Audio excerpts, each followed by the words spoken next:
Hello everybody, hope you're doing fantastically well. It's Connor here and we are back with another video. Yes, another video because I just love talking about Jesse Marsch. That sounded really sarcastic, but it's true. I am actually enjoying this whole process of getting to know and learning about a coach who is very, very interested in his philosophy and his style and all this sort of good stuff. So make sure you like the video. I hope you're enjoying the content. Loads of you are engaging, you're interacting, doing all that good stuff. So make sure you continue to do that, everybody, by subscribing, liking, and sharing to all your friends and family. Anyway, let's get into this program of notes and this thing that we're going to talk about today, which is going to be essentially simplifying. If I can, I'm going to try to do my absolute best. Jesse Marsch's tactics. I've written all of it down, guys. I've been prepping it sort of for a while now, and we're going to get into it because I know a lot of you guys, you're not bothered about tactics, you're not bothered about formations. I'm not really. I'll be brutally honest with you. I'm not, but I'm trying to learn around it just so I've got a little bit of an understanding of what's going on. So I'm going to try bring to you what I think Jesse Marsch is going to bring to Leeds United. So the first thing is I'm going to show you my little notepad, which I know you guys are going to really enjoy. But listen, we've got a few points to go at straight off the bat. You're not going to be able to see that, but you will be able to see it now when I just do that. No, you won't. When I do that, hopefully.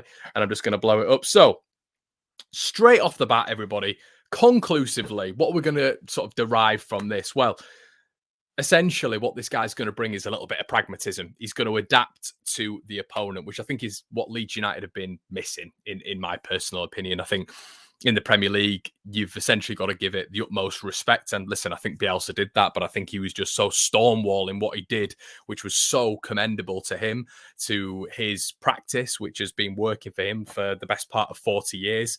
But I think in today's era, and literally this year, this season, whatever, the Premier League seems to have taken an even bigger step up, and teams seem to have really worked out Bielsa's style in terms of pulling it apart with quality players. So I think pragmatism is a big style in football, and the positive with Jesse Marsch is even in his last job, it's reported that he was using up to sort of 6-7 formations. A lot of you might think 6-7 formations. How on earth are the players going to learn that? Well, it was a very different situation at Leipzig. The players, I would argue, are nowhere near as fit as the Leeds players, and the mentality was a little bit somewhere else after Julian Nagelsmann had departed. So what else are we going to see? Attacking football, and we're going to move quickly through the transitions. That's ultimately what you're going to see with Leeds United under Jesse Marsch. I don't think that's going to change all that much, to be quite honest with you, which is a positive. You know, these are the things that we need to keep within this Marcelo Bielsa setup, because it's a big part of it, isn't it? It's a big part. The transitions, moving through these transitions as quickly as possible, is something that Leeds United have thrived on throughout his entire tenure. So throwing that into the bin would be absolute madness. So there's absolutely no way he's going to be doing that, in my opinion. So yeah, that is positive. As well as that, everybody, what else do I think Jesse is going to do? Well, I think as long as the adaptability to his new system works, I think there's going to be a certain player who is going to thrive in this system. Now, I've got Rafinha down there, which we're going to get onto in a little bit, so stay tuned for that one.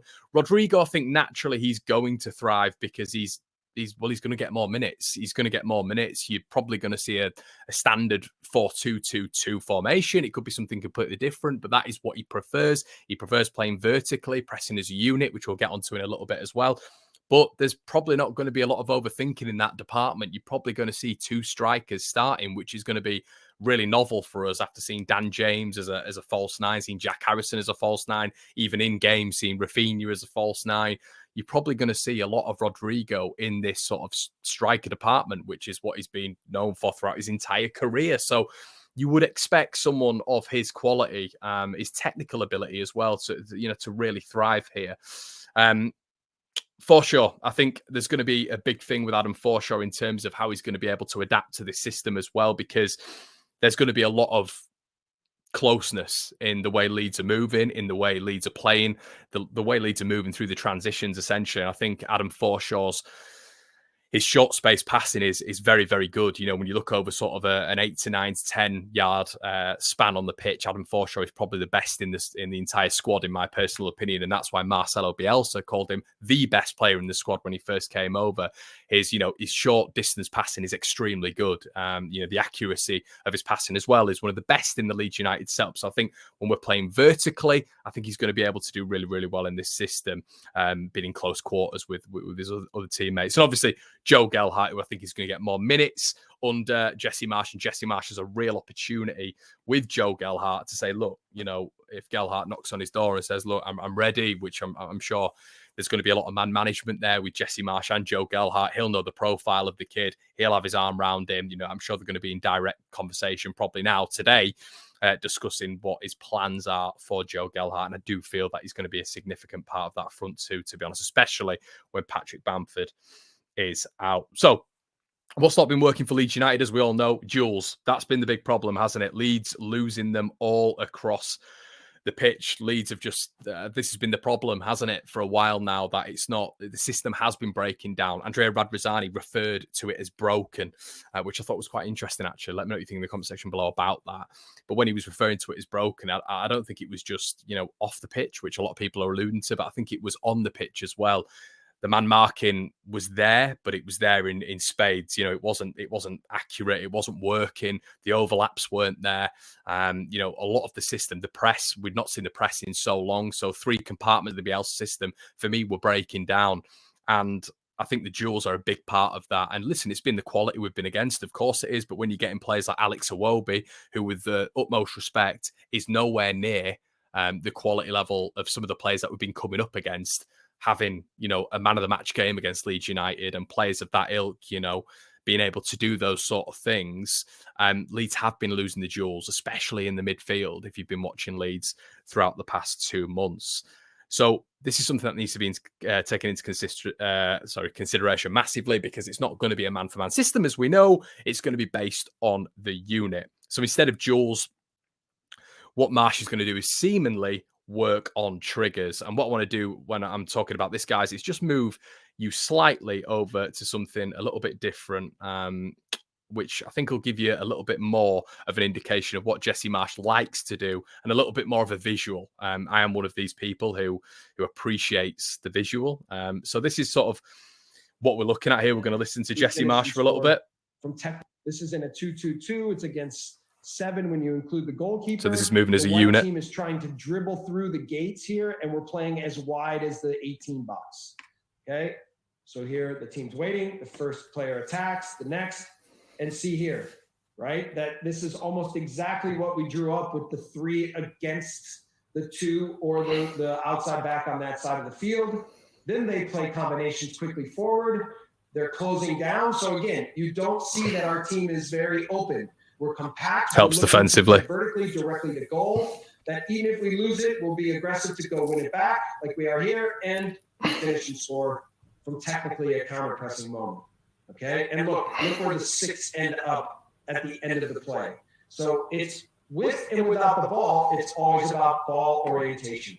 This is in a 2-2-2. It's against 7 when you...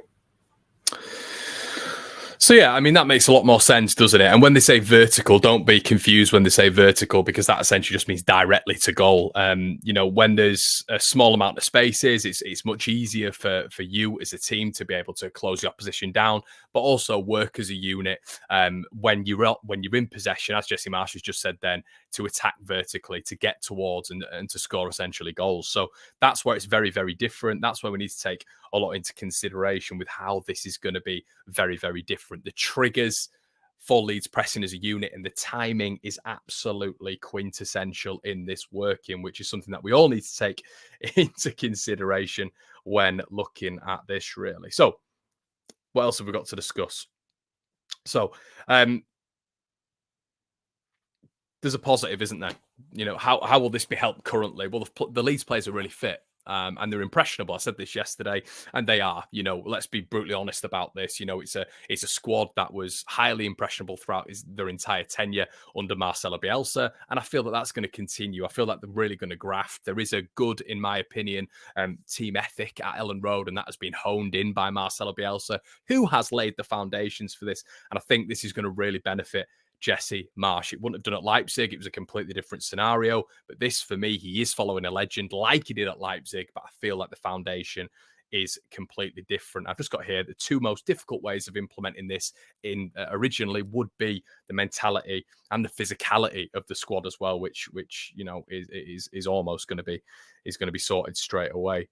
So the positive is as well, if the press doesn't work, Leeds are going to sit more zonally. Now, this is something that we've been speaking about for quite a while now in terms of Leeds going more zonal. I've been speaking about the counter-attack multiple times on my channel and saying that I want Leeds to facilitate this because surely it'll benefit us. That was just my humble opinion. That might not benefit us. We might go into Leicester, play a similar sort of way with the counter-press and sitting zonally, and we might get absolutely peppered. There is a high likelihood of that.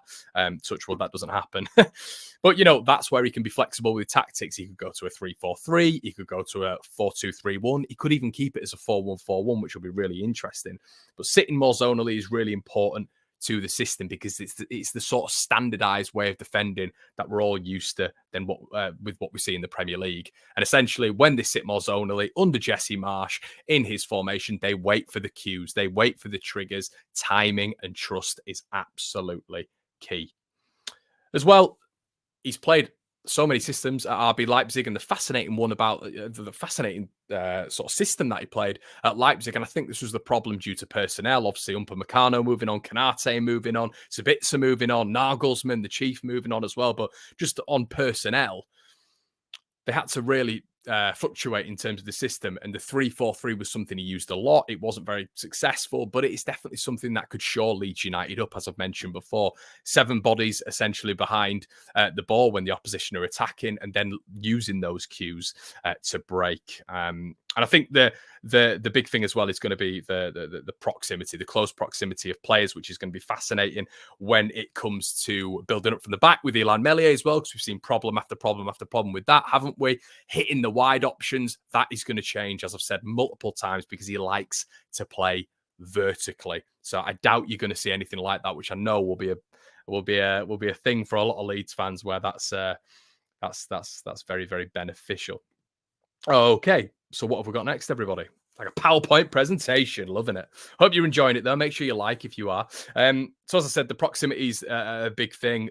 These teams like to attack as a unit, and I think it's going to be difficult. I think, listen, we're not naive. We are not naive. I think even when we're moving systems, when we're talking about this sort of stuff, it's going to be very, very difficult to move from a Marcelo Bielsa man-for-man system into a counter-pressing zonal style, which they haven't played at all together.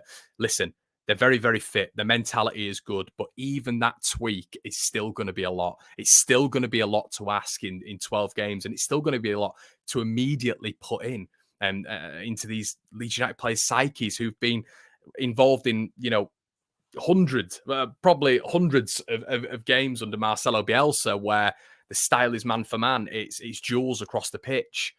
So that's going to be really, really interesting to see against Leicester how that develops, because that is going to take time. Make no bones about it. So that is one thing that we've got to really bear in mind with this system. You know, and that's why I'm so keen for everybody not to get on the players' back if it doesn't work immediately. But there is pressure there, of course there is. So yeah, it could be difficult. It really could be difficult. But as I've mentioned on here, guys, and I want to speak about this as well, it's always going to be difficult shape-shifting away from Marcelo Bielsa. The system is always going to be different because he's completely unique. No one plays like that in world football anymore. No one does. A man-for-man dueling system in the top leagues, they don't do it.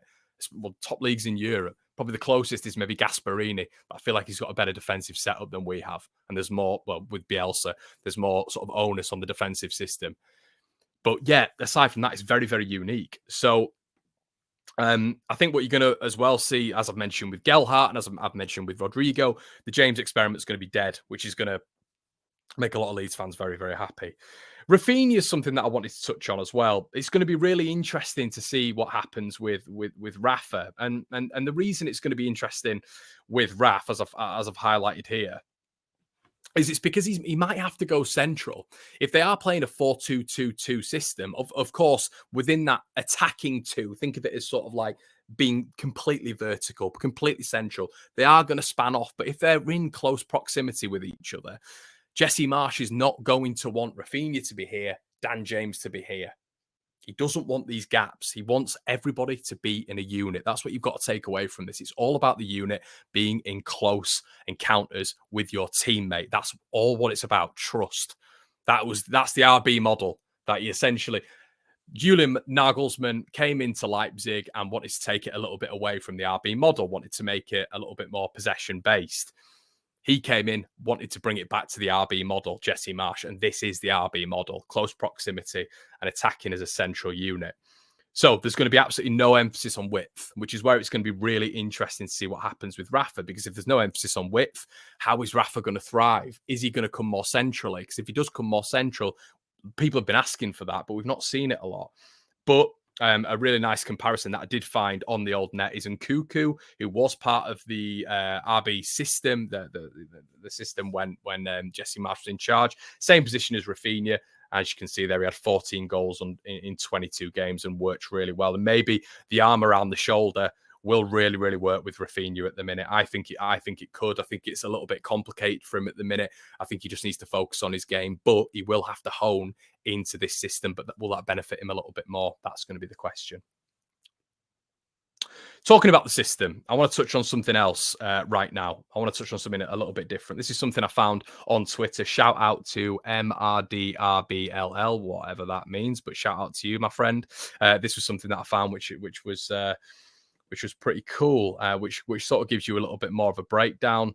It's just a sort of a graph, and this is the 4-2-3-1 formation Jesse Marsch utilized out of possession in his 3.5 seasons at New York Red Bulls. The 11, as you can see there, and the 7, which will be James and Rafinha, will move into a deeper midfield 3, which essentially makes it more zonal, everybody, which makes it more defensively culpable. And with it being culpable, obviously you have to profit from that.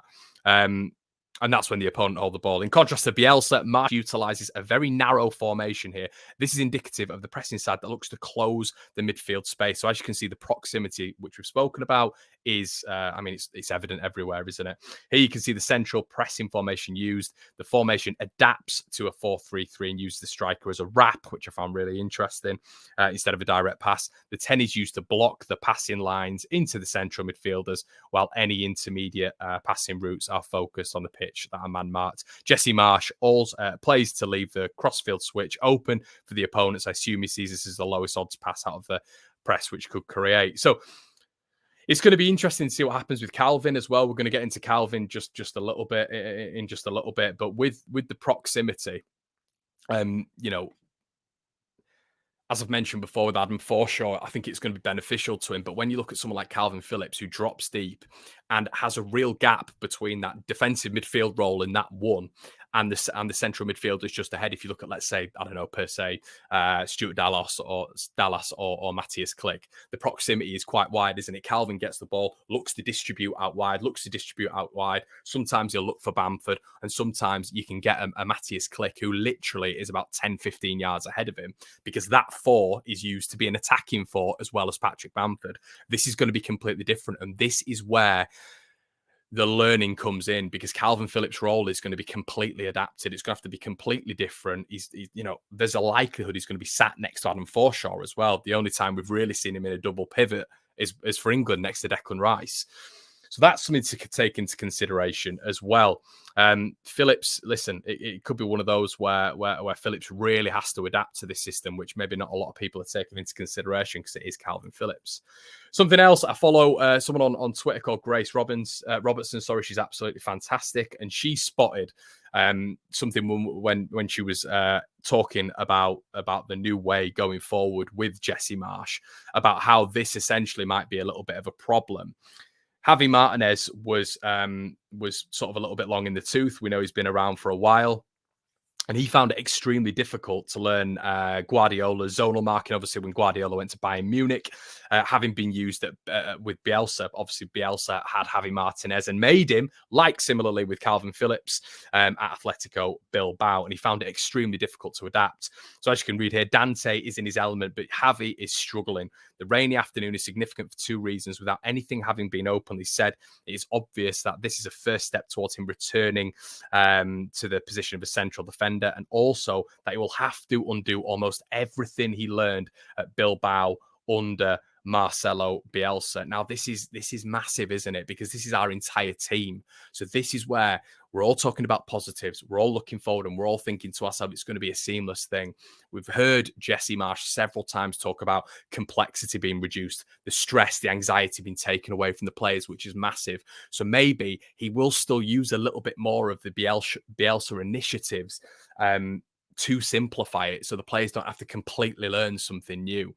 As you can see here, I mean, it's a completely different stage because it was in the summer, but Javi Martinez really, really struggled to adapt here because he's gone from Bielsa to a Guardiola system, which has a lot of similarities with what we're going to be seeing over the next sort of coming months and coming years, hopefully with Jesse Marsch. So that's definitely something to consider. Okay, at Bayern, Pep's wants zonal marking, and he's proven a bit of a psychological barrier. Psychological barrier, huge, by the way, from the man from Navarra, who will be starting from zero all over again. In almost every move, Javi ends up where he shouldn't be, starts where he shouldn't, and distances himself from Dante when he should be playing close to him. Another really key thing to note as well. Once again, you can't be distancing yourself from players when you're in a unit, when you're supposed to be in close proximity. That's the system. That's what they're going to have to learn. That's what's going to have to be in practice for Leicester. You know, it's not 5 weeks, 5 days. It's a big, big shift. It's a hellish afternoon for him, and he is constantly being corrected. The group has to go over and over the same choreography, with the coach apparently trusting in their infinite patience. So there you go. Pros, cons. Let me know what you think in the comment section below. Do you think it's going to be easy for the players to learn this system? Are you excited to see it? Let me know. I hope this has been a little bit more of a breakdown. No, it's been me talking to you again, but listen, I hope I've simplified it a little bit. I need a bit of an idiot's guide for this sort of stuff. It takes me a while to understand the process. I think I've got a little bit of a grasp of it now. Guys, please slap a like on the video. Make sure you subscribe as always. It's a lot of effort going into these videos. Hope you're enjoying it. And it's Jesse Marsch's press conference tomorrow, so we will be reacting to that. Stay tuned.